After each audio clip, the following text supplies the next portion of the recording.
Pregunte usted, charle con ellos, diga qué quiere saber de los notables. Pregunte usted, aquí lo esperan, sepa toda la verdad de los notables. En el marco de desesperanza que a veces invade al mundo en general y a Argentina en particular, tal vez sea válido pensar que si alguna esperanza queda, esa esperanza está en la ciencia. En la ciencia y en todo lo que en ella va implícita: la educación, el esfuerzo, la constancia, la tenacidad, la disciplina e incluso el factor suerte. Todos elementos puestos a trabajar en paralelo para el conocimiento, el progreso y el bienestar de los pueblos. Es muy conocida la historia de una carta que escribió en el siglo XVII Isaac Newton, en la que escribió una de las frases más replicadas en el mundo de la ciencia. Decía: si he visto más lejos es porque estoy sentado sobre los hombros de gigantes. Y ahora preguntamos, ¿en qué hombros de gigantes se fueron apoyando muchos científicos que trabajan en Rosario, que han hecho tantos aportes al progreso, atrayendo las miradas de la ciencia y los medios de comunicación? En estos días, la novedad de que en Rosario un equipo de científicos descubrió la bacteria que podría alargar la vida de los seres humanos sacudió a todos los noticieros. Algunos medios, para titular el hallazgo, dijeron que se trata de una bacteria que podría alargar la vida hasta los 120 años con un estado general de una persona de 50. Para esquivar la simplificación y ahondar en la materia, hemos invitado al equipo de trabajo que hizo el hallazgo y así conocer debidamente sobre los probióticos, su uso universal y los efectos beneficiosos sobre la longevidad. Compartiremos también la mañana con los científicos que están trabajando en aplicaciones con bacterias beneficiosas para el control de plagas como alternativas amigables con el medio ambiente, en reemplazo de insecticidas y productos químicos. Enseguida te vamos a presentar a cada uno de los invitados para empezar en este marco de ciencia y esperanza otro programa imperdible de Los Notables. Los notables.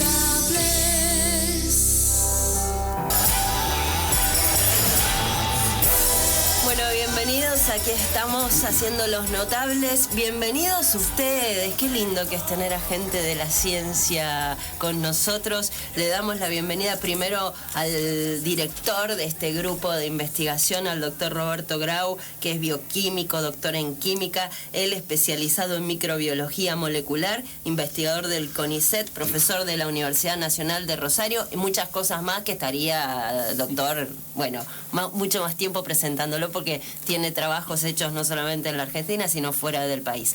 Bienvenido y muchas gracias por aceptar la invitación. Muchas gracias a ustedes, muy buenos días y el encantado soy yo por estar en este lugar tan prestigioso. Y voy a presentar a quienes lo acompañan, el doctor Facundo Rodríguez Ayala, que es becario postdoctoral del FONCIT. ¿Cómo está, Facundo? Bienvenido. Hola, también. ¿Qué tal? Buenos días, muchas gracias por la invitación. ¿Qué es el FONCIT? El FONCIT es derivado de la Agencia de Ciencia y Técnica y da subsidios no solo para investigación, sino también para sueldos de becarios. Para sueldos de becarios. Y el licenciado Carlos Bauman, licenciado en biotecnología y becario doctoral del CONICET. También, Carlos, gracias, bienvenido. Bueno, gracias, muchas gracias por la invitación. Recién Oscar decía, porque digamos que no solamente fueron noticias en todos los medios locales, sino incluso vi diarios de Italia, o sea, que titulaban la noticia. No sé si lo vio, doctor. No. Ah, bueno, eso pero no. Salió también Bien. en algún diario italiano, o sea que fue en el exterior también, noticia, bien, tomada de aquí. Preguntarles en principio si, como se tituló la noticia, es realmente así la historia, porque nosotros queremos saber, sí. ¿Es la posibilidad de llegar a los 120 años en un buen estado de salud? Es la posibilidad de llegar, sí, a más de 100 años con buen estado de salud, pero hay una combinación de factores que se van a dar durante este siglo, entre los cuales está el probiótico para los humanos. Pero también hay la ciencia está avanzando en otros aspectos para tratar de darle un golpe severo al problema del envejecimiento. Claro. Es decir, envejecer con buena salud. Entonces, mi pensamiento es que de acá a algunas décadas, pasado la primera mitad de este siglo, el hombre sí va a poder vivir más de 100 años y con buena salud. Hoy en día ya están entre nosotros los que van a vivir 120 años. ¿En serio? ¿Ya sí, están entre nosotros? Ya está comprado. Lo que pasa es que nadie sabe quién va a ser. Sí. Una función de la ciencia, o sea, y esas personas que ya se sabe que están entre nosotros, en realidad se especula que ya están los que van a vivir hasta 125 años. Para ser un poco más conservador, se dice, ya están caminando por el planeta los que van a vivir 120 años. Nadie sabe quién va a ser. Pero, doctor, eso tiene que ver, porque mientras lo escucho pensaba, o sea, la ciencia del siglo XXI abocada directamente a pelearle a la muerte, porque exactamente. Nos morimos sí. O porque nos enfermamos sí. o de viejos. Exactamente. O sea, esta gente ha heredado genes de sus padres que le permiten vivir más cantidad de años. Pero si esa gente estuviese en 20 años atrás, 30 años atrás, hubiese vivido 105, que es como los longevos que hay hoy en día. Ajá. O sea, ¿por qué se puede vivir ahora 125, 120 años? Porque ha mejorado muchísimo el sistema de salud, los medicamentos. También la ciencia se está dedicando hoy en día a la alimentación saludable. Se está poniendo mucho énfasis en la alimentación saludable. Entonces esto es todo un combo. El probiótico en particular, lo que tiene la particularidad de esta bacteria... ¿Qué es? Primero, para bien. empezar por el principio, ¿no? Porque uno no tiene por qué saberlo, de hecho yo tampoco lo tengo muy en claro. Un probiótico es un microorganismo, principalmente una bacteria, que cuando vos la consumís, tiene que llegar viva a tu intestino y a partir de ahí produce un efecto beneficioso sobre la salud. Hasta ahora, cuando uno dice probiótico, enseguida uno lo asocia con un yogur. Sí, es verdad. Un yogur probiótico. Y en ese tipo de probióticos es esencial la cadena de frío, es decir, que esté en un refrigerador y después vos tengas una heladera en tu casa para mantener viva la bacteria. Pero doctor, a ver, doctores, hablen todos, le pido por favor, yo sé que al director no sé si le van a interrumpir la palabra, pero, pero bueno. Hablen todos. Microorganismos tenemos cada uno de nosotros, ustedes corríjanme. Sí, dale. Tenemos millones, ¿no? Por cada célula nuestra portamos 10 bacterias. ¿Por cada célula? Por cada célula de nuestro cuerpo tenemos 10 bacterias. Principalmente las bacterias que están en el intestino. Y es lo que se llama hoy en día la flora intestinal o la microflora. Y esa flora cumple un rol muy importante en nuestra salud y bienestar. A tal punto que se la considera como un órgano más del cuerpo, un órgano funcional, no un órgano anatómico, morfológico, como el corazón tiene forma, no, es un órgano funcional. Está comprobado que en animales que no tienen bacterias en su intestino, no solamente no desarrollan los órganos, digamos el hígado, los vasos sanguíneos, sino que tampoco desarrolla el cerebro. Las bacterias de nuestra flora se comunican con nuestro sistema nervioso central, con el cerebro, y modulan la actividad cerebral. Es decir, que ese concepto de bacteria como algo malo, algo que nos enferma, lo que voy a decir está errado. Es espectacular lo que puedo decir, porque ese era el concepto. Si nos vamos a 1880, 1890, la época de Pasteur y el desarrollo de las primeras vacunas, se consideraba que microbio era sinónimo de suciedad, y que eso era sinónimo de enfermedad. Pasteur mismo, cuando daba su conferencia y estaban el emperador y la emperatriz, daba una conferencia prácticamente en semioscuridad. Después hacía correr las cortinas y se veían las partículas de polvo en el aire. Entonces él, mirándola a la emperatriz, le decía: ahí están los microbios que van a enfermar a tus hijos y los van a matar a menos que me den dinero para hacer investigación. Pasteur era muy elocuente. Entonces, y ese concepto de que bacteria era sinónimo de suciedad, sinónimo de enfermedad, se mantuvo hasta la década del 60 más o menos. Máxime que con la Primera Guerra Mundial, la Segunda Guerra Mundial, el problema de la infección, el desarrollo de los antibióticos, pero en la década de 60, 70 comenzó a verse que no todas las bacterias eran perjudiciales. pese a que ya lo habían dicho allá en 1905, que no todas las bacterias eran perjudiciales. Por el concepto de probiótico, se debe a un investigador de la actual Ucrania que había visto, que había notado que en el intestino había bacterias beneficiosas y acuñó el término probiótico pro vida. Pero ese concepto quedó en el olvido durante más de medio siglo. Pero hoy en día sabemos que hay muchas bacterias que son beneficiosas, principalmente las de nuestro intestino. Perdón, en la piel también tenemos microorganismos que nos cuidan, digamos. Después de salir el proyecto de microbioma, genoma humano, sí. Bien, año 2000, ahí cambió 2000 todo. Cambió todo, pero se empezó, viste que el científico nunca está satisfecho. Sí, por suerte. Siempre, entonces dijimos, bueno, está el genoma por lo menos así a grandes rasgos del genoma humano. ¿Qué podemos investigar ahora? Bueno, el genoma de los microorganismos, que también se estuvo haciendo, pero después el genoma de los microorganismos que nos habitan. Entonces vos tenés el proyecto Microbioma, que es el proyecto que investiga todos los microbios que están con nosotros.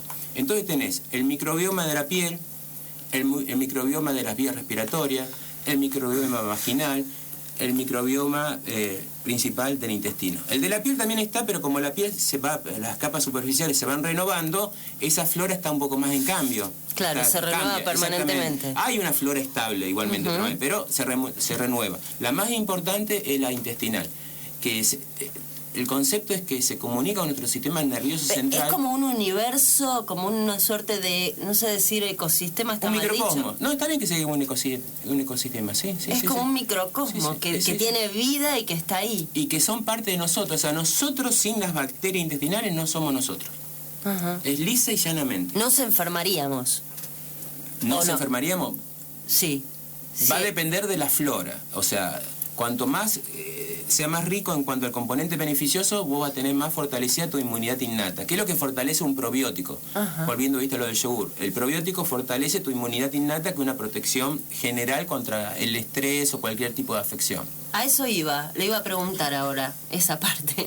Porque digo, pensando en lo que planteaba como la ciencia, hacia dónde va la ciencia de este siglo XXI, que es este hombre que viva más años, con una mejor calidad de vida, el siglo y pasado, que se enferme menos, digo, pero a la vez eso va acompañado de un mundo que es cada vez más contaminante y a la vez estresa más a ese ser humano. Sí, el hombre somos contradictorios, contaminamos más, estresamos más, pero también vamos buscando soluciones, ¿cierto? El hombre piensa que es, entre comillas, omnipotente y que es capaz de resolver los problemas que causa. Entonces así va avanzando el mundo y ha ido avanzando. Metemos la pata y lo solucionamos, metemos la pata de nuevo y lo solucionamos. O sea, en ese sentido el hombre... hay un libro que se llama Homo Deus y que trata ese tema precisamente, ¿cierto? El hombre del mañana. Homo Deus, que el hombre se piensa que se va a transformar en una especie de Dios. Bueno, doctor, si la ciencia logra retrasar la muerte, algo de eso empieza a haber. Sí, pero enseguida encontramos problemas. Siempre el hombre es insatisfecho, ¿no? Va a resolver ese problema, ojalá que lo resolvamos, pero van a aparecer otros problemas. En el siglo pasado, vos tenés dos causas principales de una muerte natural. Sí. No, dejemos de lado la muerte de un accidente, una guerra. Sí, claro. ¿Vos morís porque te enfermas o morís porque envejeces? De viejo. Exactamente. Durante el siglo pasado se combatió eficientemente las enfermedades. Hoy en día tenemos antibióticos, vacunas, sistemas de contención. Yo doy un ejemplo. Si nos trasladamos exactamente un siglo atrás, a 1917, ¿cómo era el mundo en esa época? El mundo. La expectativa de vida era de 45 años y un año después, en 1918, vos tuviste la gripe española. La gripe española duró más o menos 1 año, 2 años y mató entre 100 y 200 millones de personas. Eso significa que la gripe española arrasaba con 2 ciudades Rosario, equivalente a Rosario, por semana.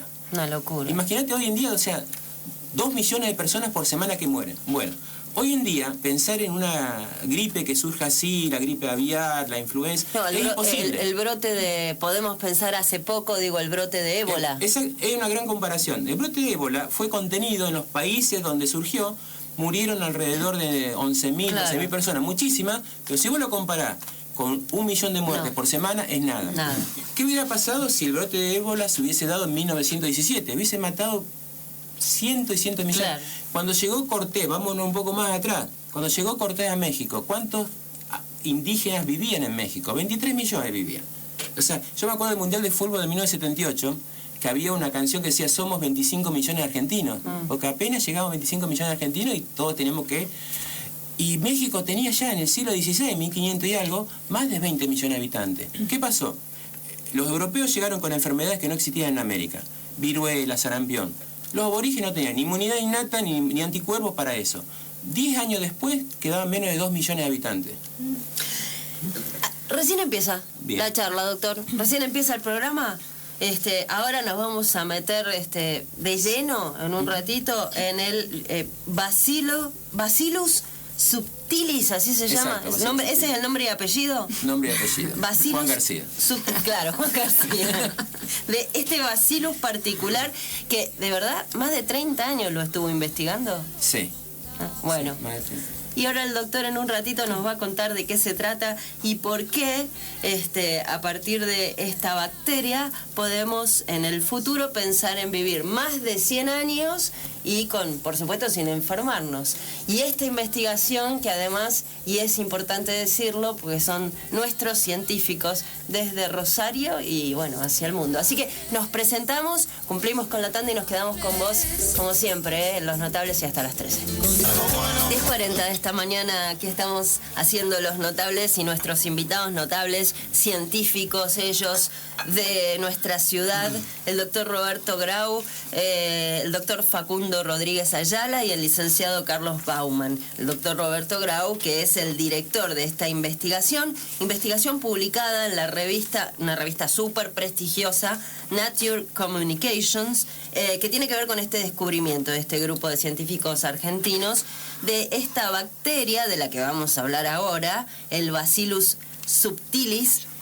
¿Lo estoy pronunciando bien o me sale mal? Perfecto. Gracias, doctor. Al conductor siempre hay que decirle perfecto. Está haciendo mal.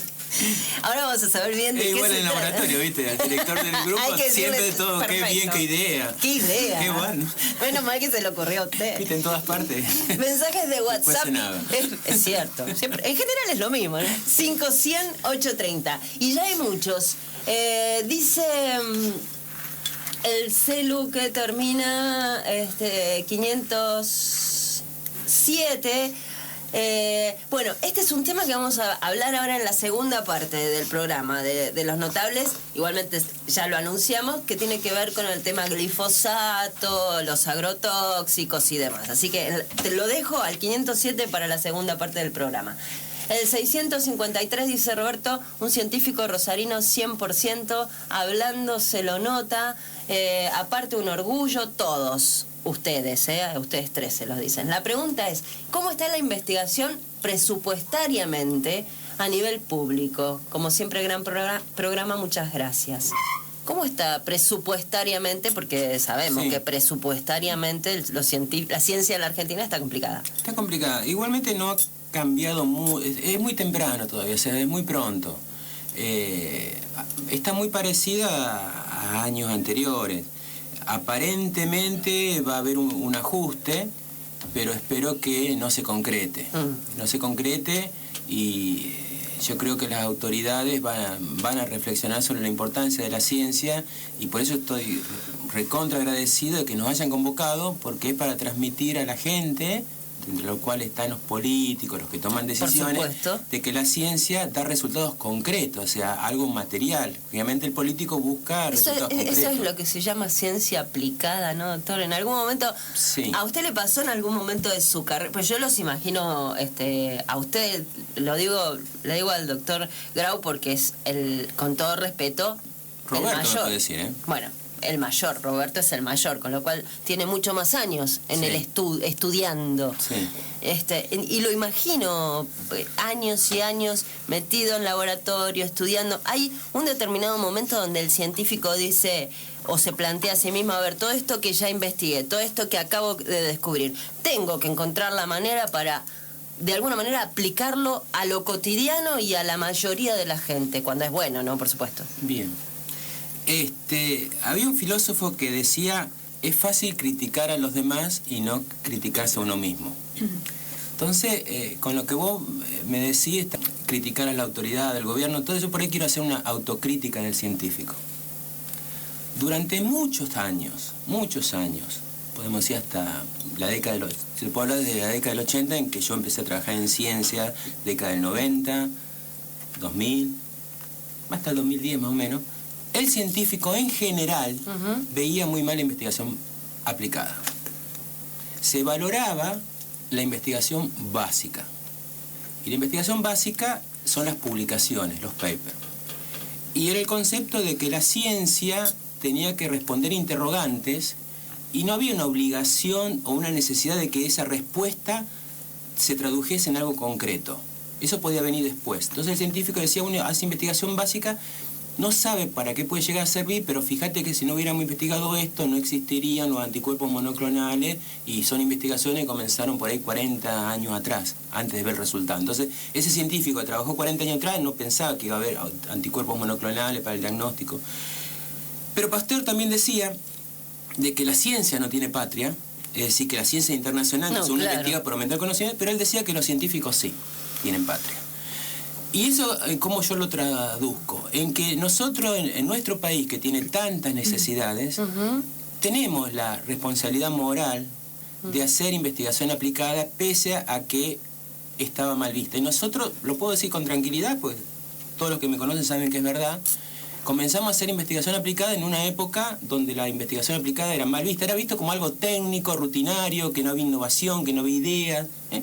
Hoy en día, gracias a políticas de gobierno, gracias a Dios, al destino, la investigación básica y la investigación aplicada son bien consideradas. Tal es así que el mismo CONICET tiene áreas de CONICET dedicadas a tratar de vincular al científico con el sector industrial. Si eso hace 30 años atrás era sinónimo de que en CONICET hicieron una cruz. Claro, la idea del investigador aislado, sabio en la Torre de Marfil. Exactamente, claro, el sabio en la Torre de Marfil. Entonces, también a eso voy yo, la autocrítica, porque esto de la importancia de la investigación aplicada para mí significa que se tiene que traducir en un producto, claro, no decir que llegue, mi investigación puede servir para desarrollar un antibiótico. No. Eso sigue siendo investigación básica con una orientación aplicada. Imagino que, porque siempre hablamos de presupuesto, sin presupuesto ninguno de ustedes puede seguir avanzando. Y siempre esto los presupuestos han sido escasos. O sea, eso no es malo. Yo he vivido todas las épocas.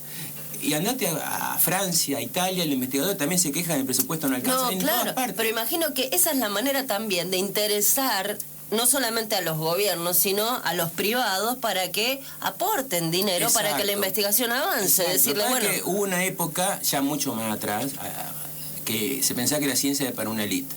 Claro. ¿Te das cuenta? Es lo mismo que decir, la pintura es para una élite, ¿no? La escritura es para una élite. Sí, eso ha cambiado. Entonces, la autocrítica para nosotros es que durante mucho tiempo, por lo menos los que tienen una edad como tengo yo o más grande, compramos ese discurso. Compramos ese discurso que la ciencia era sinónimo de ciencia básica y la ciencia aplicada no era ciencia, sino era la aplicación. Y no, yo doy el ejemplo de que hoy por hoy es un carro donde el carro es comandado por el investigador, ¿cierto? Y Platón hablaba de dos caballos, ¿cierto? Cuando trataba, antes de que se dijese que existía el alma, los espíritus, trataba de ver cómo era el hombre, entonces decía la ira y la cordura. Entonces yo tomo esa alegoría y digo, son dos caballos, uno es la investigación básica y la otra es la investigación aplicada. Y el investigador es el que maneja. Y ninguno de los dos caballos está uno delante del otro, va uno a la par del otro. Y para girar, cuando hay que cambiar de rumbo, digamos, para tomar una decisión, los dos caballos giran. Y ojalá después haya un tercer caballo que tendría que ser el Estado, con política de Estado que perdure en el tiempo, que haya una obligación por escrito de los partidos políticos de que eso se cumpla, pero no en cuestiones abstractas, porque todos te dicen que van a apoyar la ciencia, pero en medidas concretas hay que ponerse de acuerdo en medidas concretas. Entonces sería el tercer caballo. Después ojalá se sume un cuarto caballo, que por ejemplo sería el sector industrial, porque el sector industrial te va a decir qué necesita el país. Y después el conductor de caballo, bueno, también puede estar el Estado, pero hoy por hoy puedo decir lo que solamente está el investigador y los dos caballos. O sea, faltan políticas que perduren en el tiempo. 500, 830, bueno, nos metemos de lleno. Usted dio el ejemplo de Juan García para nombrar a esta bacteria, y el celular que termina 403 dice: ¿está garantizada que la bacteria Juan García no es perjudicial para humanos, incluso con problemas de salud crónicos? Eugenio lo pregunta. Bueno, ¿quién es? ¿Qué es exactamente? ¿Quién es? ¿Qué características tiene? Etcétera. El Bacillus subtilis. Bien, Bacillus subtilis es una bacteria, digamos, que existe desde hace millones de años. Y en Japón se la consume desde hace más de 500 años en un alimento popular que ellos preparan, que sería como una especie del equivalente al locro en Argentina, Ajá. no más que una comida fría, y que consta básicamente de porotos de soja hervidos, a los cuales se le agrega Juan García, se le agrega el Bacillus subtilis, y de hoy para mañana ese poroto comienza a fermentar, produce un polisacárido como si fuera una gomita, y eso lo consumen los japoneses en el desayuno principalmente, junto con el arroz blanco, desde hace más de 500 años. ¿Y el Bacillus cómo se le agrega? Lo puede agregar, nosotros lo podemos agregar en forma líquida o como polvo. Sí. En Japón es como si preparábamos nosotros yogur casero. Con un poquito de yogur, preparás yogur nuevo. Ah. ¿Por qué? Porque en el poquitito de yogur que a vos te puede decir, no, comprá esa marca. ¿Por qué? Porque el yogur tiene que tener el probiótico vivo. Entonces ya las mamás saben decir, bueno, comprá ese. Entonces puedes preparar yogur en tu casa, un poquito de yogur que funciona como iniciador. En Japón, en la casa también, un poquito de natto, el alimento se llama natto, se lo agregan a los porotos de soja y así tienen el natto para el día siguiente de forma casera. También lo podés comprar en los supermercados. Ah, claro. Entonces es una bacteria totalmente inocua. Es una bacteria que también, si uno viene a tiempos actuales, en Europa podés ir a una farmacia, venta libre, y comprar pastillas que tienen bacterias lácticas, las tradicionales de los yogures, pero el problema con esta bacteria es la viabilidad, mueren rápidamente en contacto con el O sea, que oxígeno. la bacteria, por lo que está diciendo, la necesitamos viva para que funcione. Sí, si no, no es probiótico. Si Tiene no, no que es estar probiótico. viva, llegar viva al intestino. Exactamente. Por eso O sea, pasar por el estómago, que no debe ser Exactamente. fácil sobrevivir a los jugos Sí, gástricos. al estómago sobreviven las bacterias lácticas porque producen ácido láctico, entonces están adaptadas a la acidez, y los Bacillus subtilis porque forman esporas. El tema es que fuera del intestino... Formar ¿sí? espora es así como uno lo piensa. Usted me dice formar espora y yo imagino una espora. ¿Así se forman dentro del estómago? En el estómago no, se pueden formar en el intestino. O sea, cuando hay situaciones adversas, Bacillus subtilis Sí. para protegerse, esporula, forma una espora, que es como si fuera un quiste, una semilla. Y mientras es una semilla, es totalmente inerte. Y es altamente resistente. Altamente resistente. Tal es así, por ejemplo, cuando los soviéticos mandaron a la perra laica al espacio, también mandaron esporas de Bacillus subtilis en una compuerta que se abría, entonces la espora quedaba expuesta a la presencia de vacío, a la radiación cósmica, la radiación ultravioleta, a las bajas temperaturas. La perrita falleció antes de regresar a la Tierra porque desarrolló cáncer, pero las esporas de Bacillus subtilis regresaron y vivieron. Yo para hablarte un poco de la resistencia extrema de las esporas. Y esta bacteria, Sí. ¿de dónde se origina? ¿De dónde se saca? Bueno, nosotros la cultivamos en el laboratorio a grandes cantidades. Está presente, como te decía Carlos hace un ratito, en el suelo, en el agua, por todas partes, pero una necesita en buena cantidad y Claro. pura, que no esté contaminada con otras bacterias. Entonces nosotros Claro. la cultivamos en el laboratorio. ¿eh? Y te decía, en Europa, bueno, una bacteria láctica vos no la podrías incorporar al café, porque la temperatura la mataría, la Claro, temperatura por del agua. el calor. Exactamente. No la podés incorporar, suponete, en un bizcochuelo, porque cuando ponés la masa en el horno, la bacteria matás. láctea va a morir y la espora puede sobrevivir.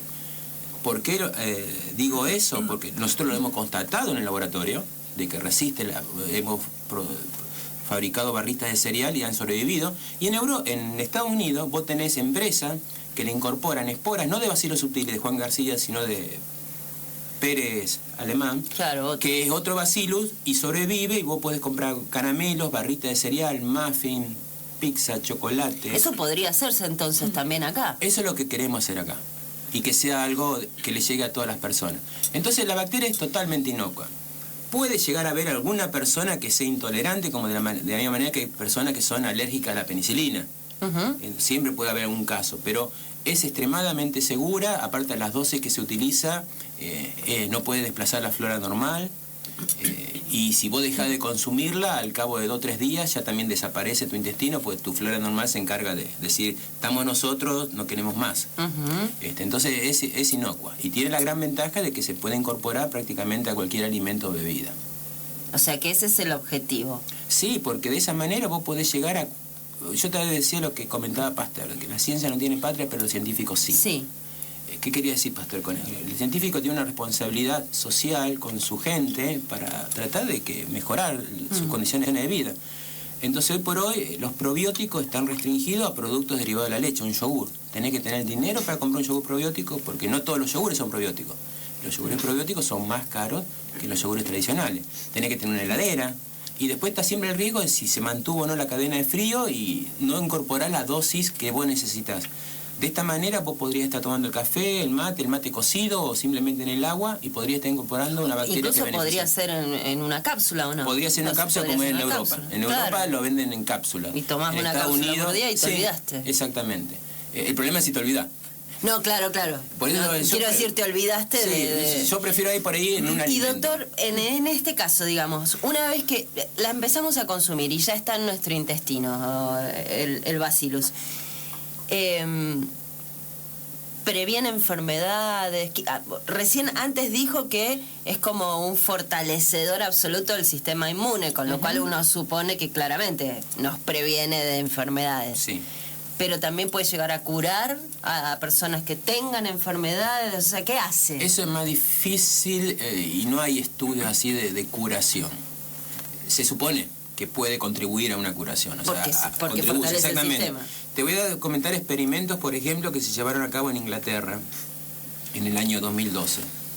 Espere, no me los comenta ahora. Bueno. Que yo me engancho con usted charlando y se me va el tiempo. Pero es increíble. Y vos, Cecini, estás mirando Ahí para otro también lado y se no le me fue el avisas. tiempo.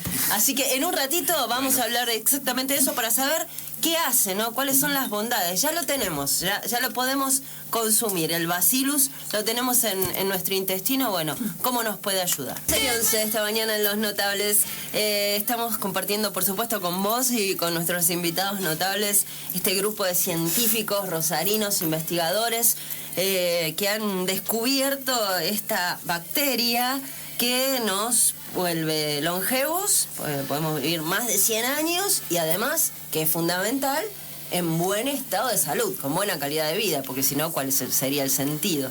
El doctor Roberto Grau es el director de esta investigación. Él es bioquímico, doctor en química, está especializado en microbiología molecular, investigador del CONICET y profesor de la UNR. Y también están con nosotros el doctor Facundo Rodríguez Ayala, que es becario postdoctoral del FONCIT, y el licenciado Carlos Bauman, licenciado en biotecnología y becario doctoral del CONICET. Mensajes de WhatsApp 500-830, acordate, Facebook Los Notables, la fanpage Los Notables Radio, nuestro Twitter @LosNotablesLT8 y las líneas directas, el 422-9514, 422-9515. Estamos en AM830 y en www.lt8.com.ar. Nos escuchás online. Era tan interesante, doctor, la charla que no había dicho nada todavía. Mensaje de WhatsApp. El 452 dice: el Provitalis, que trae una determinada marca de yogur conocida, ¿es el mismo que, y pone entre comillas, descubrieron los científicos de la UNR? Bueno, los científicos de la UNR, le aclaro al 452, que hicieron el descubrimiento son los que están acá con nosotros invitados hoy. ¿Es el mismo, doctor? No, no es el mismo. Se trata de una bacteria láctica. Sí. Entonces, con un poquito de yogur, te decían, comprá de tal marca porque es bueno. En realidad es porque tenía bacterias probióticas. Con un poquito de yogur, uno se lo agregaba a la leche en una yogurtera y al día siguiente, a las horas, tenía el yogur. Lo que pasa es que ahora, doctor, con la leche tan ultra ahora, pasteurizada y esto es una opinión, no sé cuánta es una opinión cosa, personal. tan industrializado, sí, no tiene ni gusto. Esto es una opinión personal y si alguien no coincide, lo podemos charlar. Y hoy por hoy, te puedo decir prácticamente, ningún producto comercial tiene la cantidad de bacterias probióticas que tendría que tener. Que serían buenas para nosotros. Exactamente, es decir que estos productos tienen una dosis por debajo de la ¿Eso necesaria. por el ultraprocesamiento al que son sometidos? Por el ultraprocesamiento y porque no hay un control estricto de calidad. Sí, claro, perfecto, clarísimo. Bueno, hablamos... Obviamente que van a salir gente diciendo, no, nuestro producto... O sea, por eso lo podemos charlar después en particular, pero yo esto lo puedo decir como una opinión personal, no hay ningún producto en el mercado que tenga lo que tiene que tener. Los invito a ponerse auriculares y después directamente vamos a hablar, porque hablamos de el Bacillus subtilis, esta bacteria, en cuanto a de qué manera fortalece el sistema inmune, qué sé yo. O sea, estábamos hablando de la prevención de enfermedades, pero nos quedó por hablar de qué modo nos hace longevos, o sea, cómo actúa para hacernos longevos. Eso en un ratito, porque en el 422-9514, 422-9515, desde la zona norte, está Antonia en línea. ¿Cómo estás, Antonia? Buen día. Buen día, muy bien, encantada de hablar con ustedes y con los profesores. Y te escuchamos. Bueno, yo quería preguntarle por un medicamento que hace ya años, no sé si todavía está en el mercado, nos lo daba a nosotros el médico de familia, para mis hijos en gotitas, para los niños que venían gotitas y para los mayores en cápsulas. El medicamento era Total Flora. Justamente cuando había medicación con antibiótico para los niños, porque dicen que los medicamentos deterioran justamente la flora intestinal y que era para protegerla. Y después me dijo, vos si querés podés tomarlo uno por día durante toda la vida porque tiene elementos naturales. Le quería preguntar a los doctores si lo conocen y si podría haber tenido ese bacillus, que yo quería que no, pero me quería sacar de la duda. Sí, lo conozco. Es un producto que no sé tampoco si sigue estando en el mercado, creo que en el mercado internacional sí. Tiene bacterias lácticas, probióticos lácticos. Ajá. ¿Y por qué y muy acertado el médico, porque cuando vos estás sometido, suponete que tomaste antibiótico durante 2 semanas, 3 semanas, el antibiótico obviamente mata a la bacteria patógena, pero también mata tus bacterias beneficiosas. Barre con todo. El antibiótico es como los insecticidas, como el glifosato. Mata el glifosato, mata la maleza, pero mata cualquier planta. El antibiótico también mata la bacteria patógena, pero también mata todas las bacterias o la mayoría de las bacterias. Por eso tu intestino, luego de una terapia con antibiótico, queda prácticamente despoblado. Entonces hace falta acelerar el restablecimiento de tu flora normal. Entonces el Vitaflora, Totalflora, ese tipo de compuestos ayudaban a reconstituir. Ajá. Pero no contiene bacilos subtiles. Antonia, muchas gracias. Gracias a ustedes, los felicito por el programa. Muchas Bueno. gracias, hasta Gracias. pronto. Ya que hablamos antibióticos y ahora nos metemos directamente en de qué manera esta bacteria, el Bacillus subtilis, actúa sobre la longevidad, pero en el Facebook de Los Notables es interesante. Adrián dice, es largo el mensaje, pero dice, bueno, la bioquímica como una de las ciencias que más avances ofrece a favor de la humanidad. Felicitaciones por el trabajo realizado, felicitaciones a la producción por la propuesta. Uno de los problemas que afrontan nuestras bacterias benéficas que habitan en nuestro cuerpo son los antibióticos y el mal uso por automedicación o médicos inescrupulosos. La pregunta sería si estas bacterias son o no resistentes a los antibióticos y la conveniencia de dar probióticos y prebióticos después de un tratamiento antimicrobiano. Bien, te respondo la última. Así, es conveniente después de un tratamiento con antibióticos consumir Que es lo que acaba de probióticos. contestar Exactamente. Antonia. Y que lo que ayuda a reconstituir la flora normal. Respecto a lo primero, no, estos probióticos son sensibles a los antibióticos. O sea, Sí. el antibiótico también la va a matar. Pero si uno lo consume de manera rutinaria, uno va reponiendo a las que van muriendo. Pero doctor, ¿es cierto esta cuestión que mucho se habla de que tiene muchas veces que ver con la automedicación? Ahí coincido, o el exceso en la toma de antibióticos que se crean se habla muchas veces de estas superbacterias que Sí. no son de las buenas, son de Sí, las otras. Sí, pero no se dice todo lo que habría que decir. ¿Y qué no se dice de eso? Y no se dice que el mayor problema de la selección, es verdad, uno consumiendo antibiótico indiscriminadamente o por consumirlo, va seleccionando en nuestro intestino bacterias que son resistentes al antibiótico, que a lo mejor no son patógenas, pero después a esa bacteria le puede pasar la resistencia a una bacteria patógena. Es decir, que estamos contribuyendo a que aumente el porcentaje de microbios patógenos y resistentes a los antibióticos. Pero el principal problema, es cierto, nosotros tenemos un problema, porque uno va acá a la farmacia y puede comprar la cantidad de antibióticos que vos quieras. Vos vas a Estados Unidos y te recetan 13 comprimidos y te dan 13 comprimidos y si querés otro más tenés que ir al médico. Eso es verdad, es un problema. Pero el problema grave está en el uso de antibióticos en la alimentación para animales. O sea, Más la producción de los alimentos en la Argentina. en el mundo. Y en la Argentina también. En la Argentina también. En el mundo, Porque no zafa ninguno. vos fijate que... Quiero decir, si pensamos en las carnes, son todas feedlot, todas, hasta el salmón. prácticamente todos los alimentos balanceados para cualquier animal tiene antibiótico. Sí, antibiótico y hormona. Hormona está más controlado ahora, está mucho más controlado, depende del país, depende del lugar, ¿no? Pero antibiótico es una práctica bastante común, si bien está prohibida en Europa, pero es muy común. Uno siempre dice el negocio de la industria de los medicamentos, y piensa solamente en la medicina humana. El 70% de los antibióticos que se fabrican en el mundo van para la alimentación animal. Es decir, que un negocio el doble que el negocio en humano. Ahora nos vamos a meter en ese tema y vamos a meternos en el tema de la producción de alimentos y nos vamos a meter en el tema agrotóxicos. Pero para cerrar con el Bacillus subtilis, que me encantaría, no nos trajo, doctor. Qué pena que no nos trajo. ¿De qué manera? Que los de coaching, marketing, hay que generar la necesidad. Porque nos creo que invitaba una todos los que segunda vez estamos acá hubiéramos tomado. Es para que nos inviten una segunda vez. ¿De qué manera actúa? Ya sabemos, previniendo enfermedades. Ahora, ¿de qué manera actúa en hacernos longevos? Bueno, en el estudio que publicamos recientemente pudimos demostrar el mecanismo por el cual la bacteria prolonga la vida del gusano, y una de esas vías es la vía de un receptor que se llama DAF2, que es similar al receptor de insulina que tenemos nosotros. Entonces, este receptor a su vez activa factores de transcripción que promueven la activación de genes de longevidad. Y además vimos que hay otro fenómeno, que es el fenómeno de restricción dietaria.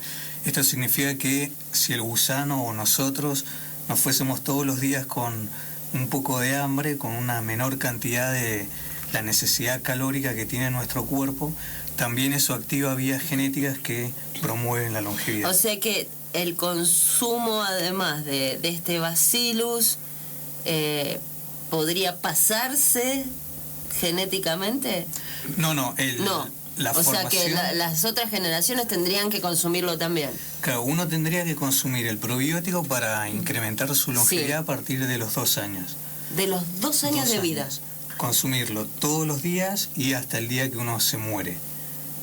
O sea que uno decide, ya estás con 125 y bueno, ya está. Nosotros podemos también, dejo el probiótico. Lo ideal sería ¿por qué Facundo dice 2 años? Porque se considera que a partir de los 2 años el chico ya tiene su flora establecida y esa flora intestinal te va a acompañar durante toda tu vida.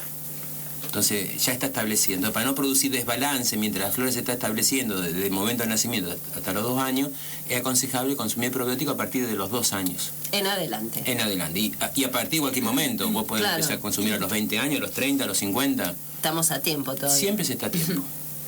Te decíamos que íbamos a pasar a otro tema en la segunda mitad de Los Notables, que, bueno, el doctor Grau ya medio nos metió en el tema, tiene que ver con la producción de alimentos en la Argentina, vamos a hablar básicamente, es en el mundo, y tiene que ver con el uso de agrotóxicos y la posibilidad de utilizar otras herbicidas, no se llaman así. No, insecticidas o fungicidas, pero que no nos hagan daño a la salud, que cumplan con el cometido sin dañarnos. Exacto. Así que ese es el tema que se viene ahora con otros profesionales, pero quiero agradecer y saludar tanto al doctor Facundo Rodríguez Ayala como al licenciado Carlos Baumann, que son quienes nos acompañaron en esta primera.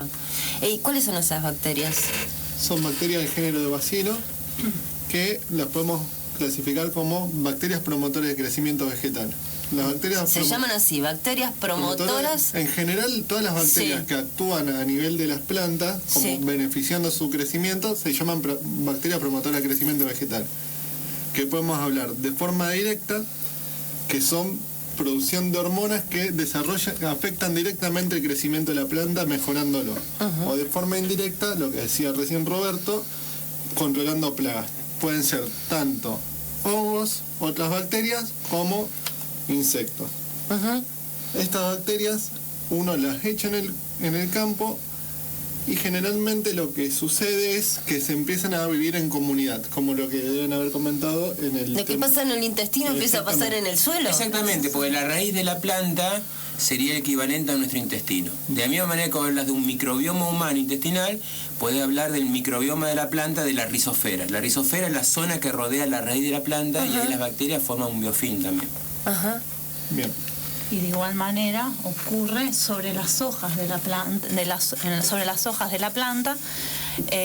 Hay una bacteria que se conoce, que es Bacillus thuringiensis, que tiene la capacidad de producir una toxina que es específica para las plagas a las que va a ser, a las que va a presentar actividad insecticida. O sea, a los seres vivos, a los humanos y a las plantas y a los animales no les afecta esta toxina porque es específica de los insectos a la cual va a atacar. Estos insectos son plagas para los cultivos de maíz y soja o trigo. Estas bacterias lo que producen son una toxina que es una toxina que está asociada al proceso de esporulación, o no, algunas toxinas que no, que son específicas para esta plaga. ¿Qué ocurre? Esta bacteria, como decía Marcos, son rociadas en la planta, la bacteria desarrolla un biofilm sobre las hojas y las orugas, que son las plagas, una de las plagas más conocidas de los cultivos que atacan, de las plagas que atacan los cultivos de interés agronómico, esas plagas, al alimentarse de las hojas, ingresan en su sistema esta bacteria. ¿Y qué ocurre? Cuando llega esta bacteria al intestino de la larva, la mata. Lo que provoca es que la toxina se inserta en la membrana del intestino de la misma y la plaga muere por una septicemia, porque toda la flora normal del intestino pasa a la sangre. O sea que claramente las mata. Las mata, pero son solo específicas de la plaga. O sea, cada Bacillus thuringiensis sintetiza un determinado conjunto de estas toxinas que van a ser específicas ante determinados tipos de plagas. Que es una ventaja porque, son específicas de estas plagas. Por ejemplo, al cultivo de soja le va una bacteria para esa plaga que pueda atacar. Para las plagas que atacan a ese tipo de cultivo. Si hablamos de maíz, será otra. Sí, depende de las toxinas que esta bacteria expresa. Generalmente expresan más de una toxina y pueden ser utilizadas en varios cultivos. Y una diferencia entre los compuestos químicos y los compuestos biológicos, que los compuestos químicos arrasan con la mayoría de los animalitos y todas las cosas. Sí, en cambio, los biológicos, la premisa de un compuesto biológico es controlar, pero no eliminar.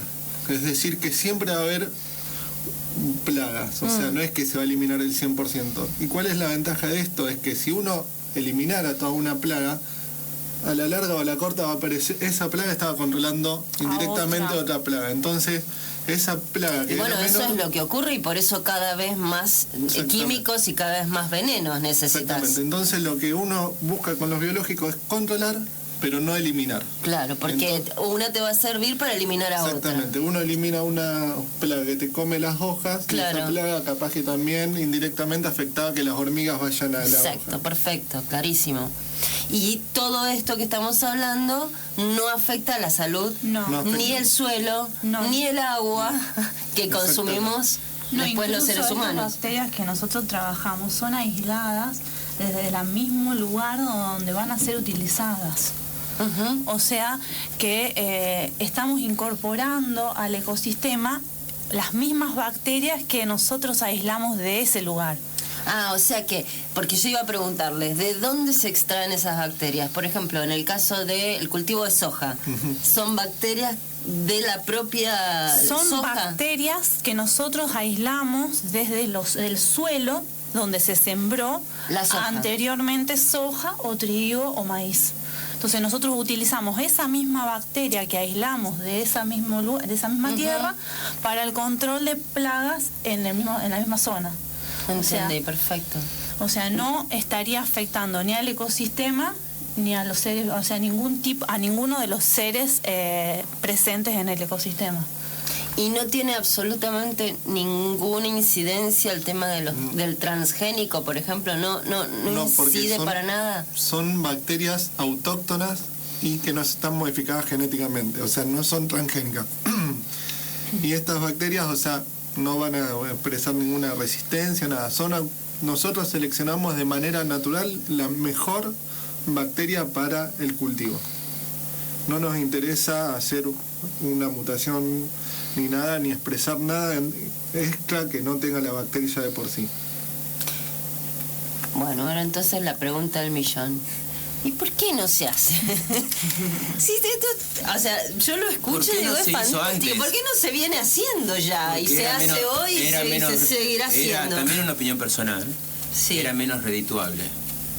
¿Para quién? Para las empresas. Que te venden los venenos. Por ejemplo, este Bacillus thuringiensis. Pero perdón, doctor, sí. para la empresa que te vende el herbicida y el agrotóxico, ¿para qué empresa? Sí, para que producen. Sí, era más redituable. Daba más ganancia. Ubiquémonos en la década del 50, del 60, ¿de acuerdo?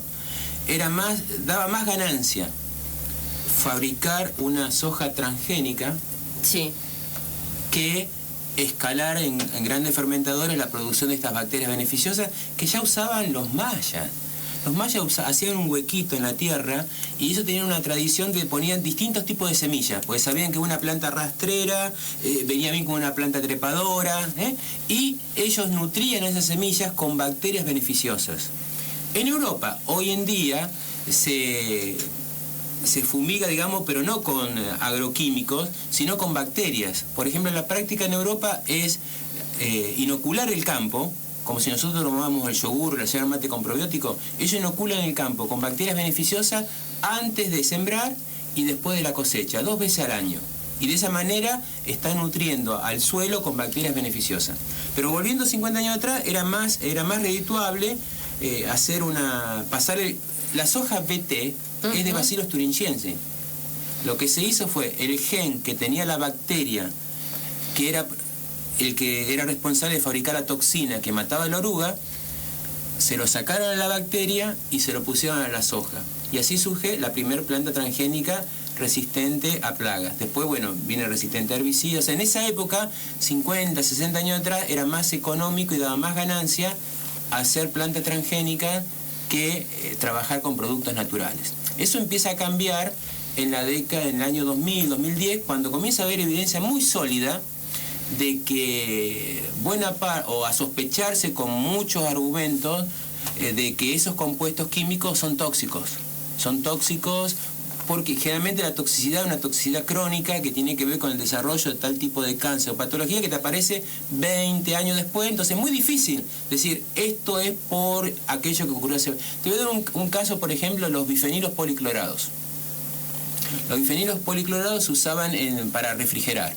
Y estaban en los transformadores de la EPE, por ejemplo, en los transformadores de empresa eléctrica, porque refrigeraban. Es un compuesto que inventó el hombre en 1928, parecía ser la panacea. Entonces se le agregaba bifenilos policlorados, PCB, a todo, hasta en las pastas, las pinturas, para que no pasara el calor a la casa, hasta que en la década de 70 ocurrió un accidente en Japón y el desarrollo de un tipo de patología, de enfermedad, y se le asignaron estos PCB. Y a partir de ahí dijeron, bueno, estos bifenilos policlorados no son tan inocuos como se pensaba. Hoy están prohibidos y hay toda una legislación para destruirlos. Sí, pero acá en la Argentina costó un montón de tiempo. Exactamente, costó un montón de equipo y todavía hay trabajo para hacer. Se seguían utilizando, claro. Todavía siguen acumulados, pero no han sido destruidos. Exactamente. Están guardados, bien guardados, pero no han sido destruidos. Con los agroquímicos ocurre algo parecido, o sea, era más redituable, se obtenía más ganancia y no se sabía realmente la potencial toxicidad que parece hoy en día que tienen, ¿cierto? Entonces ha habido una vuelta de tuerca y a partir ya también de este siglo se está regresando al uso de productos naturales.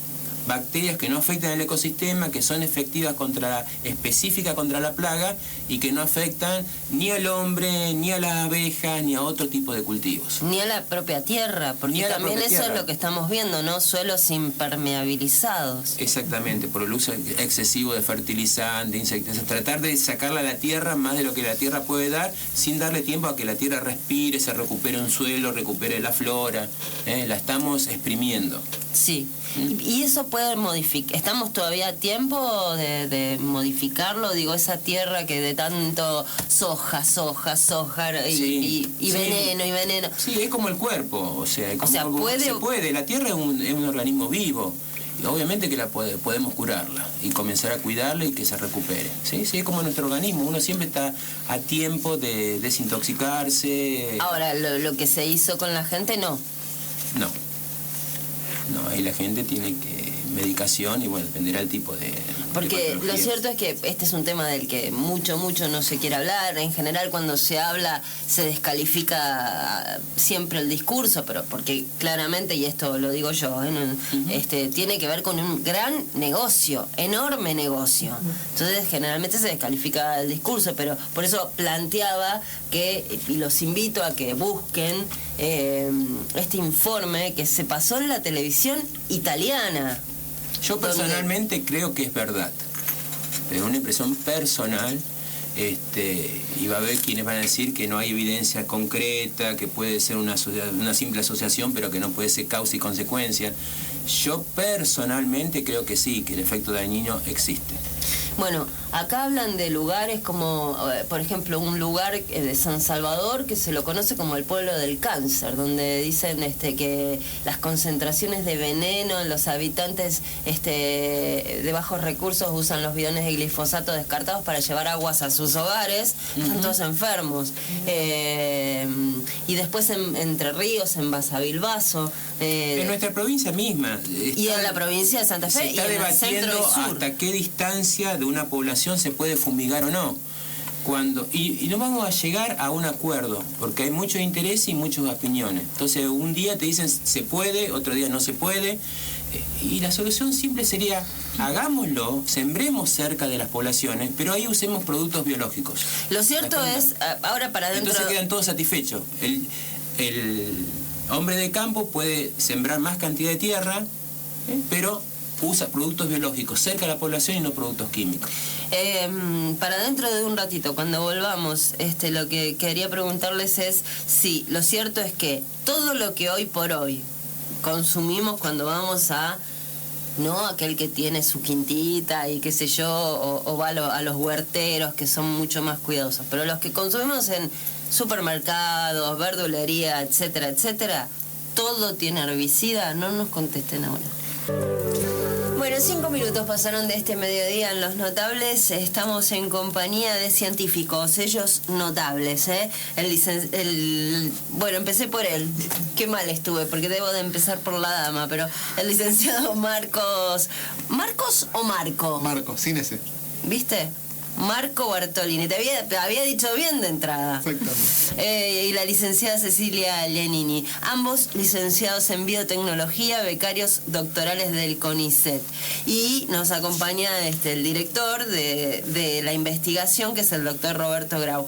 En esta segunda parte estamos hablando del tema de los herbicidas y de la aplicación que se pueden hacer de bacterias, pero que sean beneficiosas para controlar las plagas y no envenenar primero a nosotros, a la tierra, a las plantas, etcétera, el agua, que es lo que sucede ahora. Mensajes de WhatsApp 500-830. Dice el 507. Hola, dice, perdón, no logro descifrar la postura de los entrevistados en relación al uso de glifosato. Es un hecho la contaminación y sus efectos en la alteración del ADN humano. Hay cientos de casos de abortos espontáneos en las poblaciones en contacto con los químicos y ya se están viendo casos de malformaciones en los envenenados por Monsanto. Bien. Sí, esos estudios son verdaderos. El tema del glifosato no es nuestra especialidad, pero podemos emitir una opinión. Es cierto, existen muchas publicaciones sobre los efectos tóxicos del glifosato. El tema está en la dosis de glifosato que produce esos efectos y personalmente yo diría que mucho más peligroso que un herbicida como el glifosato son los insecticidas y los fungicidas, porque el glifosato también es un compuesto lábil en el medio ambiente, es decir, rápidamente pierde su efectividad. Los trabajos existen, la controversia está, bueno, si eso se puede trasladar a un efecto en una persona directa. Igual control tampoco hay sobre eso, cada productor agrega exactamente, o si te dicen agrega 2 partes, por ahí dicen, no, agrego 4 para que haga más efecto, o sea, no hay control en eso. Exactamente, de hecho no se puede, no sé, digo, si uno piensa, por ejemplo, en la rúcula, para que el que produce rúcula, o alguna otra verdura, no hay un control sobre cuánto de herbicida o lo que sea le pone el productor de rúcula a esa rúcula. No existe. Después eso consumimos nosotros. El gran problema de Argentina es el tamaño y la cantidad de inspectores que puede haber para el tamaño de Argentina. Hay países como Uruguay que son más chicos, que los controles son más exigentes, pero porque el país lo permite por su tamaño geográfico. Pero Argentina es tan grande que necesitaríamos una cantidad de inspectores para controlar cada campo donde se aplican estos compuestos, que es inviable. O sea, igual, sí. Marco, me parece que nosotros tenemos un sistema, perdón, esto también es una opinión absolutamente personal. Digo, tenemos que cambiar el sistema de producción de alimentos en la Argentina. Hay que cambiar, gran tema. Porque hay detrás de eso un enorme negocio. Me parece es cambiar un paradigma en cuanto a la producción de alimentos, digamos. Ojalá podamos volver a tener, en vez de la vaca del feedlot que come alimento balanceado y está llena de, no se mueve, está hacinada, es la vaca que de antes que veíamos que pastoreaba, que se alimentaba naturalmente y etcétera. Exactamente. Los pollos ni hablemos, porque es tremendo, aberrante la manera en que se crían, y así uno puede seguir. Sí, prácticamente el sistema de producción que ha maximizado la ganancia. Claro. Maximizado la ganancia económica. Pero ha bajado absolutamente, primero, la calidad de los alimentos, porque eso basta con verlo. La carne no tiene gusto, el pollo no tiene sabor a nada, la verdura no tiene gusto a nada, la fruta no tiene ni color, porque le ponen colorante, pero tampoco tiene sabor. Y después, otra cuestión que hablábamos antes, de cómo empieza a afectar nuestra salud. Exacto, sí. Por eso te digo, no es que no tengamos postura. El tema del glifosato lo estamos tocando así de costado. Pero creo que insecticida y fungicida no se habla. No se habla. Y son tan o más peligrosos que el glifosato. Igual lo interesante, vos tenés muertes más allá, por gente, siempre aparece un camionero que ha transportado y le ha puesto una pastilla de un fungicida a lo que transportaba y murió porque inhaló. Está bien, lo manipuló mal, pero el inhaló es muy tóxico. Y el tema fungicida, insecticida, yo creo que son más tóxicos que el mismo glifosato. Pero me parece que lo más interesante... Todos son tóxicos, ¿no? Todo es tóxico. Pero lo más interesante de esto es dar una opción. Exacto. Plantear una opción, una opción que es saludable, que es más barata además. ¿No? Exactamente. Es mucho más barata en este sentido incluso. Más barata y es saludable para todo, para el medio ambiente y para las personas. Para la planta también. Por eso, para todos. Para todos. Absolutamente para todos. Incluso lo más llamativo, o sea, lo que las investigaciones avalan es que las plantas llaman a las bacterias hacia ellos, o sea, emiten señales que hacen que las bacterias vayan, y eso da un indicio de que hay que fumigar con cosas biológicas porque las plantas quieren que esté eso. En cambio, el químico cae y la planta se beneficia porque lo mató a lo otro, pero a las bacterias las llaman y las benefician en todo sentido, desde protegerla contra hongos como ayudar su crecimiento, y eso es lo más importante para destacar, que la naturaleza y la evolución hizo que las bacterias y las plantas convivan en sociedad y que se beneficien entre ellas. Los invito a ponerse los auriculares porque en el 422 96 Se fue. Bueno, No está. se cortó, no se puede, se cortó. Bueno, entonces me voy al WhatsApp. 500-830. Dice el 582. Buen día, dice Graciela, mira, ahí veo el nombre. Buen día, muy interesante el programa. Dice, estas bacterias se pueden utilizar para combatir los hongos de los cactus. Los colecciono, vivo combatiendo los hongos con fungicidas. Excelente el programa de hoy, saludos a todos. ¿Se pueden utilizar? Se podría utilizar, habría que ver, no estamos especialistas en el tema de cactus y ni de los hongos que actúan al cactus. Habría que aislar ese hongo del cactus, interiorizarse bien qué especies son las que actúan, pero generalmente no son muchas variedades las que actúan como tóxicas. Pero cada planta tiene un set de hongo en particular. Claro. Sí. Habría que analizar de que si generalmente las bacterias con las que trabajamos actúan en un amplio espectro de hongos. Aparte, uno puede usar un cóctel de bacillus. Yo sé que este bacillus ataca los hongos A, B y C. este otro ataca los C, D y E. Entonces vos podés tener un producto biológico que no necesariamente tiene que tener un solo tipo de bacteria, puede ser una mezcla de bacterias y entre ellas combatir a los hongos, digamos, en este caso de los cactus o plantas que nosotros o de cualquier planta en casa. El jazmín, viste, también. Sí, claro, sí. 422-9514, 422-9515. Ahora sí, creo que está María de Zona Sur. Hola María, ¿cómo estás? Buen día. Buen día, me parece fabuloso que hayan invitado a los científicos. Muchas gracias. Les quisiera preguntar esto, ¿cómo vamos a hacer para llegar a los 120 años si no saben cómo hacer para matarnos? Tenemos flúor en el agua sin posología, es decir, un remedio que uno puede tomar un vaso de agua, los bebés mamaderas, otro puede tomar un balde de agua, otro un poco más, un poco menos. ¿Cómo se puede poner un remedio sin posología? En el mundo creo que no hay un remedio que no le digan, tiene que tomar una pastillita por día cada 8 horas. Lo estamos tomando en el agua. Y por el otro lado, nos envenenan los niños con vacunas con mercurio, que antes eran pocas, ahora son un montón porque las dividen. Es decir, cada vez que se pone una dosis de vacuna, va mercurio, mercurio, mercurio. Tenemos a todos los chicos con autismo. A ver, si los científicos se pueden ocupar un poco de esto, ¿me pueden contar? Te puedo dar una opinión, o sea, en todos esos tipos de productos, vacunas, alimentos, hay organismos de control. Te puedo hablar del caso concreto de vacuna. Tendrías que decirme qué vacuna en particular.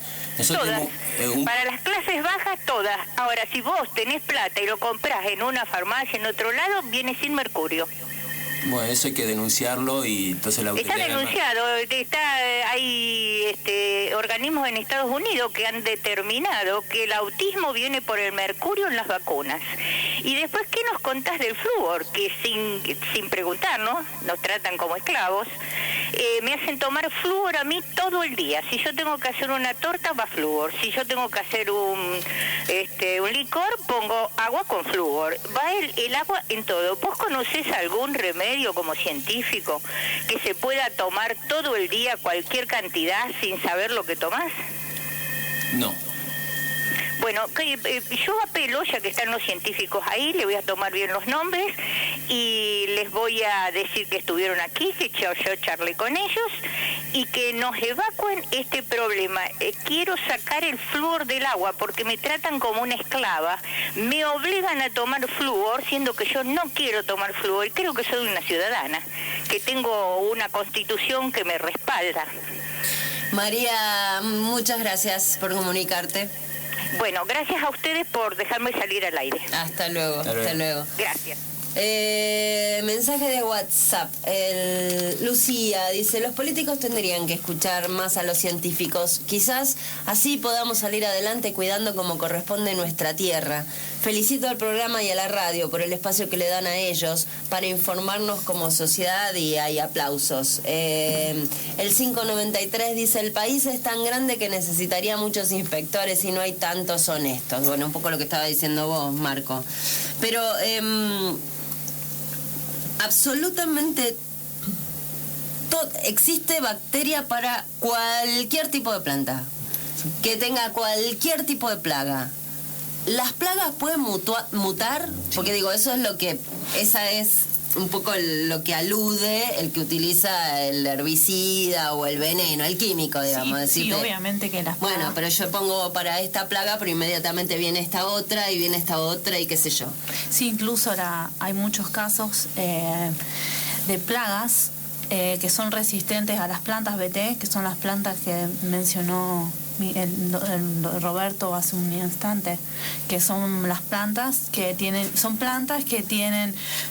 clonado el gen que codifica para las toxinas de los Bacillus thuringiensis y la planta expresa la toxina mediante se va desarrollando. Bueno, ya existen un montón de plagas que ya son resistentes a este tipo de toxinas. O sea, obvio, esto es una prueba más que válida que las plagas mutan. Van mutando y van adquiriendo resistencia, al igual que las bacterias van adquiriendo resistencia. Por eso también es esta cuestión de que ante el veneno, digamos, empezás utilizando, el productor empieza usando a lo mejor poquito y después termina usando cada vez más, porque se vuelve resistente a incluso hasta el propio veneno. Claro. ¿Con la bacteria cambiaría eso? O sea, se podría mantener un equilibrio mejor. La diferencia, o sea, lo que pasa es que son cosas muy distintas.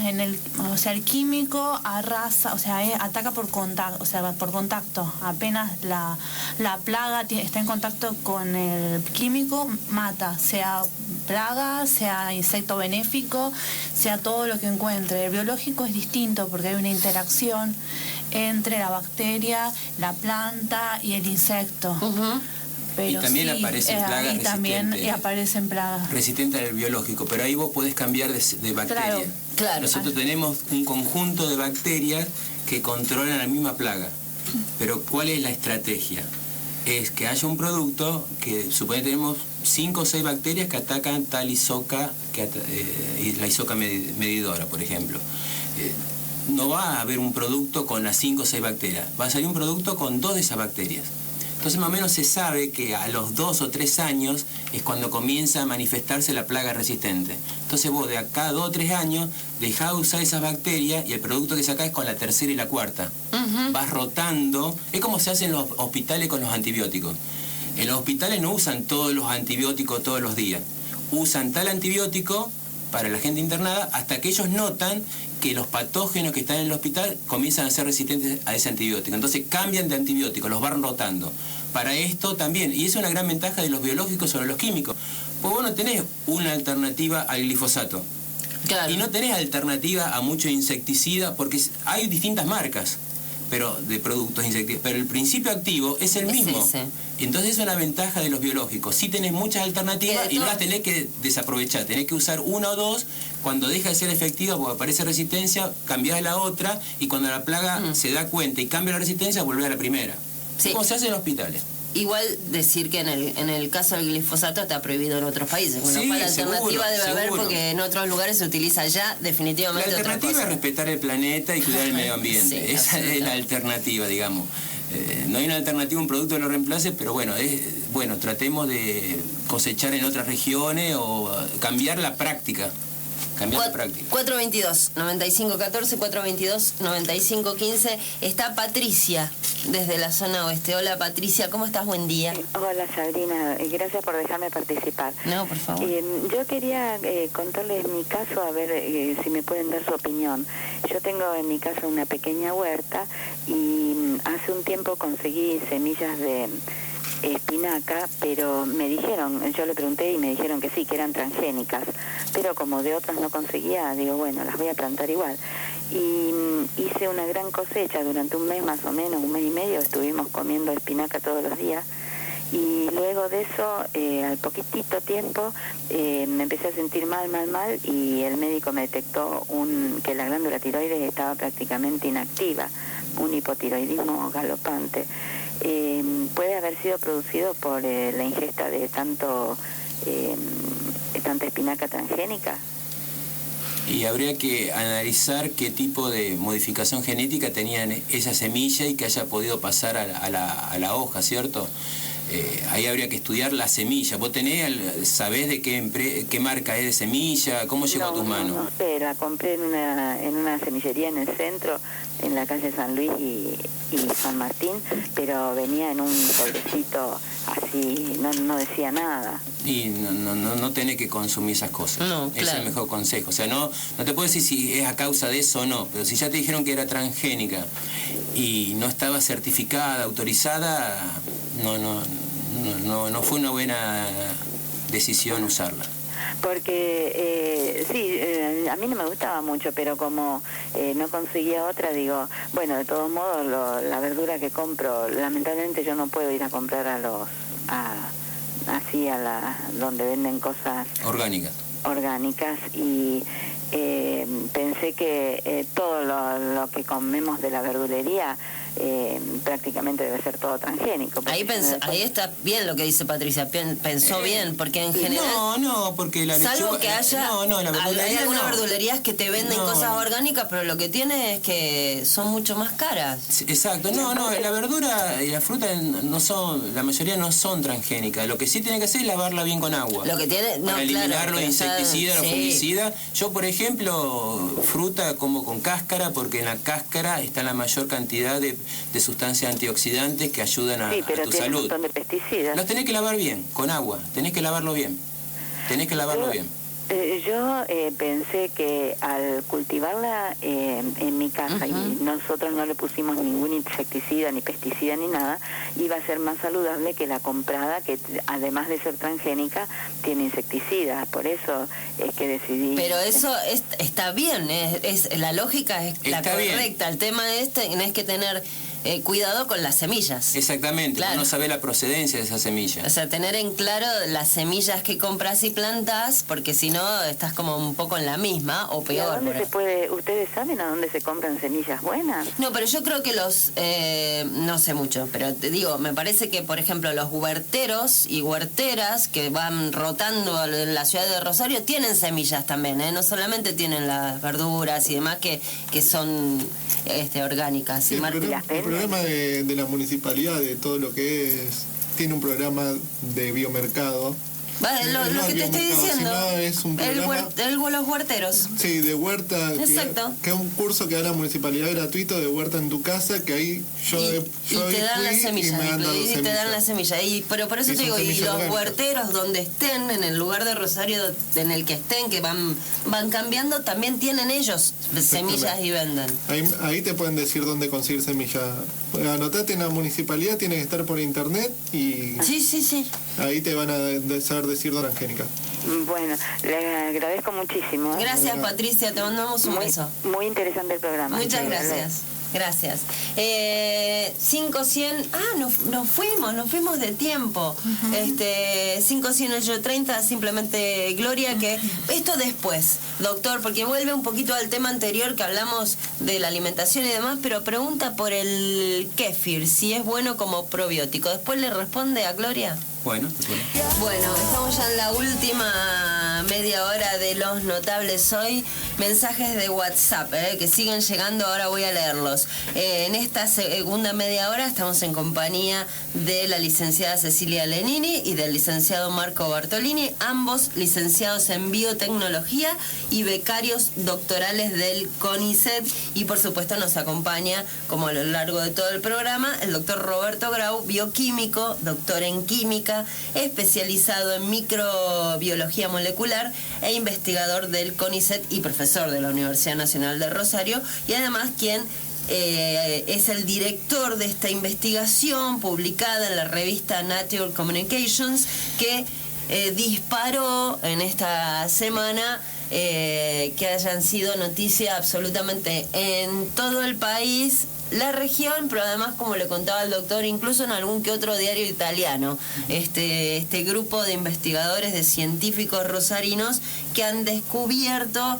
esta bacteria, el Bacillus subtilis, del cual hablamos en la primera media hora de Los Notables, que no solamente nos estaría dando la posibilidad a los seres humanos de vivir más de 100 años, sino que además de hacerlo en buen estado de salud, o sea que estar saludables y ser longevos.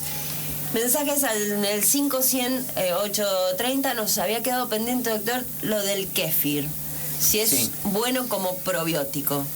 Sí, es un alimento que contiene bacterias lácticas y algunas levaduras y que tiene actividad probiótica.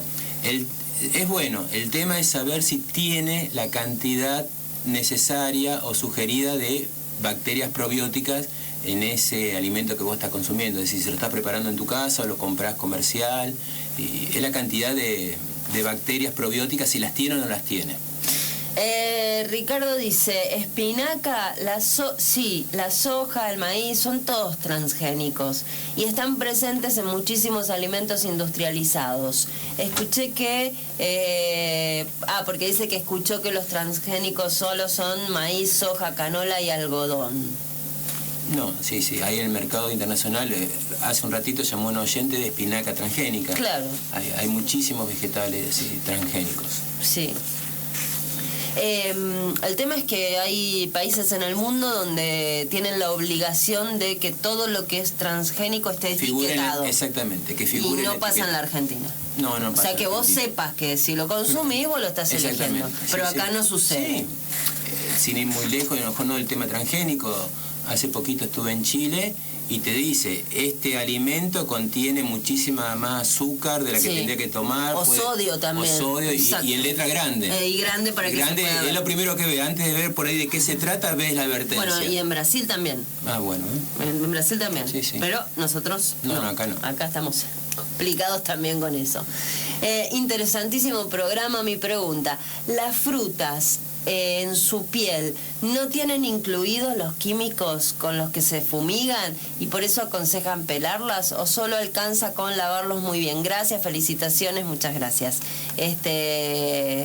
por este sábado de cultura, y le mando una felicitación al indio Luque, que no tiene nada que ver con... Lo único que me faltaría es tenerlo también los acá. sábados. No, al indio de lunes a viernes. Para que acá no tiene nada que ser, bueno, el lunes se lo transmitimos. Basta con lavarlo, con un buen lavado bastaría, pero un buen lavado. ¿Qué es un buen lavado, doctor? Porque es un cepillito, utilizar una gotita. Veo que en las verduras por ahí una gotita un cepillito de lavandina. Sí, no, con agua, un buen lavado para mí, en mi caso, es no tanto un cepillito, sino usar las manos. Con las manos podés llegar a los recovecos de la fruta, lavarla bien. Porque es verdad, existe el riesgo real, verdadero, de que en la cáscara pueden quedar restos de insecticidas, fungicidas. Pero también es real que buena parte de las propiedades antioxidantes de la fruta residen en la cáscara, porque precisamente lo que protege al interior de la fruta, donde está la semilla, de que no se pudra. Claro. Entonces, la cáscara, en el balance, yo soy partidario de lavar bien la fruta y la verdura. Bueno, en el caso de la bacteria, digamos, con respecto a la primera parte, con respecto al avance de la investigación en cuanto a la longevidad y a poder empezar a que estén productos de consumo cotidiano y demás, quedó claro, doctor, que están en una etapa todavía de investigación. Sí, más que de investigación, hay mucha investigación hecha. O sea, el bacilo subtilis se consume no solamente en Japón, lo comentamos en Europa, en Estados Unidos es otro bacilo, pero es primo hermano. Es simplemente cumplir con lo que requiere la legislación argentina. Por investigar no queda mucho, se sabe que es seguro y que es beneficioso. Es simplemente el trámite para inscribirlo, habilitarlo, digamos, en la Argentina. Pero eso puede significar ¿cuánto tiempo? Y yo calculo que 2 años, 2 años y medio. Claro. No solamente habilitarlo, sino que haya un producto que lo contenga. Que lo contenga, que puede ser... se pueda consumir. Puede ser la yerba, puede ser una barrita ¿Puede de cereal. ser la yerba también? No me había dicho. Me había dicho golosina, barrita de cereal. Bueno, una vez la obviedad la deja de lado. Pero la yerba no sabía. Sí. Lo comentaron que lo ponen en una... Fuera del micrófono lo comentas. Dentro del... no vale. Sí. En el laboratorio. Porque es la manera, años atrás, cuando pensamos... Porque ahí está otra vez, volvemos a la primera parte del programa, el rol social del científico, que en nuestro caso era, esto es algo beneficioso y tenemos la manera de que llegue a toda la gente. La mayor cantidad posible. Entonces pensamos, en Argentina, ¿qué podría ser? Y pensamos, ¿qué más popular que la yerba mate? Que el mate. Y si no tomas mate, puede ser el té, el mate cocido, pero digamos lo más popular, y todos tomamos mate. Aunque sea un mate lavado, porque no tenés plata para cambiar la yerba más seguido, todos tomamos mate. Entonces pensamos, ese fue el primer alimento en el que pensamos. ¿Y puede hacerse? Sí, obvio que se puede hacer, y es sencillo, es muy sencillo, porque también yo visité plantaciones donde el proceso de fabricación de la yerba mate, a mí me gusta mucho ir al lugar para ver después si lo que estoy desarrollando en el laboratorio se puede aplicar. Claro. Años atrás desarrollamos un probiótico para pollos, para que no se use tantos antibióticos en alimento balanceado para pollo. Estoy hablando del año 2007, 2008 empezamos, y en el 2010 terminó un producto que ahora está a la venta. Y yo fui a visitar fábricas donde hacían el peleteado, para hacer el alimento balanceado para el pollo, porque tenía que ver si era factible o no, porque uno a veces se hace una idea. Y bueno, también visité plantaciones en Corrientes y en Misiones, y de todo lo que yo visité, hay dos cosas donde es muy sencillo incorporar este probiótico. Una en el agua. Claro, vos podés tener probiótico. Bueno, no, pero te digo un probiótico para el humano. Ah, en el agua. O sea, para el humano estamos hablando de la primera parte, sí, para aumentar la defensa, o sea, y consumirlo a través del agua. Sí, vos podés tener probiótico en un sobrecito como si fuera un sobrecito de azúcar. Sí. Lo tenés en polvo o puede ser líquido. Y vos sacás agua de la canilla o el agua de pozo y decís, bueno, por cada litro una cucharada sopera. Sí. Y ya está. Y listo. O la yerba mate. Entonces el agua común, el agua potable, el agua de pozo y la yerba mate nos pareció en su momento lo más adecuado para que llegue a toda la gente. Que no haya una limitante si tenés plata, no tenés plata, tenés heladera, no tenés heladera para conservar el yogur. O bien un agua ya envasada, que alguien la envasara. Sí, la abrís. Sí, pero ahí sonaste, porque si entramos en ese negocio, te lavar el agua envasada con el Bacillus subtil y va a salir en euro. Sí, o la medicina. Que después pasa eso. Sí, pasa eso. Sí, claro. Pero yerba mate, lo primero que pensé, y en el laboratorio preparamos yerba mate. Y le hago una pregunta que no la hago yo, la está haciendo un oyente, pero está buenísima porque era lo que iba a preguntarle. Antes dijo que la bacteria tenía que estar en frío. Las lácticas. Ah, porque con el mate, el calor, el agua caliente, no le pasa nada. Nosotros hicimos ensayos, claro, no está. Nosotros fabricamos en el laboratorio barritas de cereal y las pusimos en el horno 2 horas a 140 y sobrevivieron. En Estados Unidos, esta empresa, yo te decía antes que venden alimentos, te venden los muffins, o sea, serían las facturas nuestras de panadería, y tienen la espora incorporada porque resiste ese tiempo de horneado.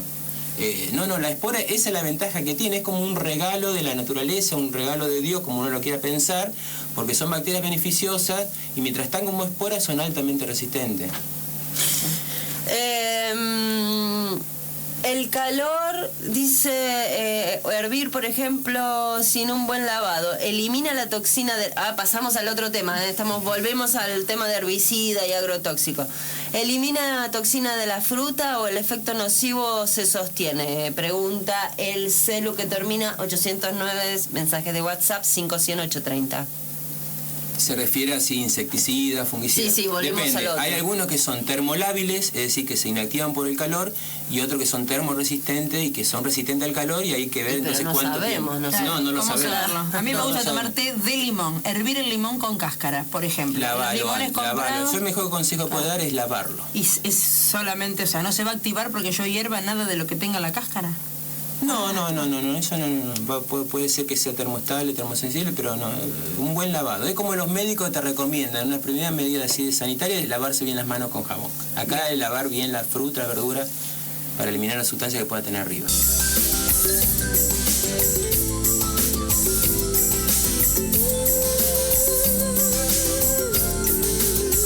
Pregunte usted, charle con ellos, diga qué quiere saber de los notables. Pregunte usted, aquí lo esperan, sepa toda la verdad. Bueno, son los últimos minutos del programa de hoy, compartido con los científicos rosarinos, con el doctor Roberto Grau, en esta segunda etapa con la licenciada Cecilia Lenini y el licenciado Marco Bartolini, y en la primera etapa estuvo también con nosotros el doctor Facundo Rodríguez Ayala y el licenciado Carlos Bauman.